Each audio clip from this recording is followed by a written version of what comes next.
करवा चौथ व्रत कथा। पौराणिक कथाओं के मुताबिक एक ब्राह्मण के 7 पुत्र और 1 पुत्री थी, जिसका नाम था वीरावती।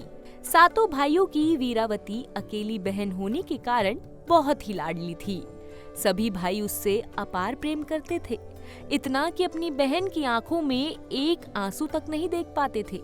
वहीं कुछ सालों बाद वीरावती बड़ी हुई और उसका विवाह एक ब्राह्मण युवक से हो गया। विवाह के बाद जब वीरावती अपने मायके आई तो उसने अपनी सातों भाभियों के साथ करवा चौथ का व्रत रखा। लेकिन शाम होते होते वो भूख और प्यास से व्याकुल हो उठी। अब अपनी बहन की ऐसी हालत देखकर सभी भाई उसे खाना खाने के लिए मनाने लगे। इसके बाद वीरावती ने अपने भाइयों को बताया कि वो ना तो खाना खा सकती है और ना ही पानी पी सकती है, क्योंकि उसका करवा चौथ का व्रत है।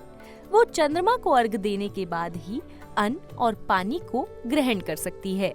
अपनी बहन को भूख प्यास में ऐसे व्याकुल होता देख भाई सह न सके, तो भाइयों ने चंद्रमा के जल्दी ना दिखाई देने पर एक तरकीब खोजी और एक भाई पीपल के पेड़ पर चढ़ गया, जिसके बाद उसने एक दीपक जलाकर छलनी की ओट में रख दिया। ऐसा करने से दूर से देखने पर वो चांद जैसा लग रहा था।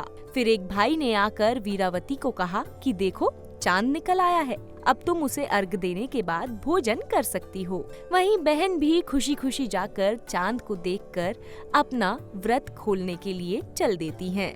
वीरावती चांद को देखती है और उसे अर्घ देकर खाना खाने बैठ जाती हैं। उसने जैसे ही पहला टुकड़ा मुंह में डाला तो उसे छींक आ गई। वहीं जब दूसरा टुकड़ा खाने की कोशिश की तो उसमें बाल निकल आया। इसके बाद जैसे ही वीरावती ने तीसरा टुकड़ा खाया, तुरंत उसके पति की मृत्यु की खबर आ गई। इसके बाद वीरावती की भाभी ने ये सारा माजरा बताया कि उसके साथ आखिर ये सब क्यों हुआ है।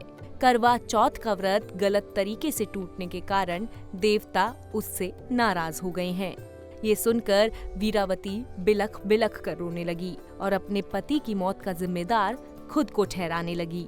फिर इंद्रदेव की पत्नी इंद्राणी करवा चौथ के दिन ही धरती पर आई और वीरावती उनके पास गई और अपने पति की रक्षा की प्रार्थना करने लगी। तब देवी इंद्राणी ने वीरावती को पूरी श्रद्धा और विधि विधान से करवा चौथ का व्रत करने के लिए कहा। इंद्राणी की बात सुनकर वीरावती ने बिल्कुल विधि विधान के साथ और सच्चे मन के साथ करवा चौथ का व्रत रखा। उसकी पूजा और भक्ति देखकर भगवान अत्यंत प्रसन्न हो गए और उन्होंने वीरावती को अखंड सौभाग्यवती भव का आशीर्वाद देते हुए उसके पति को जीवित कर दिया।